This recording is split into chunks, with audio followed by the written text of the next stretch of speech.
Welkom by ons video oor die verstaan van kamera-resolusies en leerformate. Ons sal ondersoek hoe hierdie elemente beeldkwaliteit, berging en redigeringspotensiaal beïnvloed en jou help om die regte kamera vir jou fotografiebehoeftes te kies. Kom ons begin met SLR-kameras, bekend vir hul hoë resolusie vermoëns. Hulle bied opsies vir baie gedetailleerde beelde wat hulle ideaal maak vir groot afdrukke of ingewikkelde redigeringstake wat fotograwe van uitsonderlike gehalte voorsien.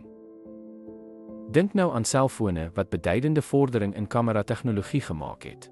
Moderne slimfone beskik dikwels oor 12-48 kameras, voldoende vir die meeste informele fotografie wat gerief en indrukwekkende gehalte vir daaglikse gebruik bied.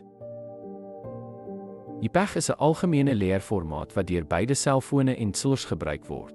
Dit bied kleiner leergroottes wat wonderlik is om spasie te bespaar, maar dit kom ten koste van sommige beeldkwaliteit as gevolg van kompressie.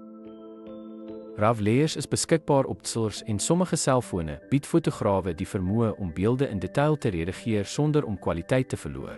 Hierdie formaat is verkies deur professionele persone vir sy buigsaamheid en hoë kwaliteit uitvoer.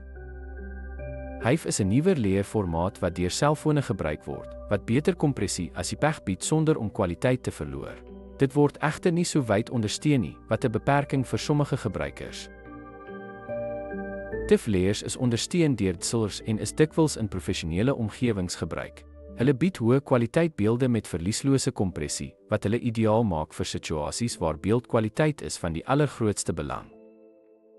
Ten slotte bied SLRs hoë resolusies en meer leerformaatopsies vir professionele persone, terwyl selfone gerieflike formate soos JPEG en HEIF bied.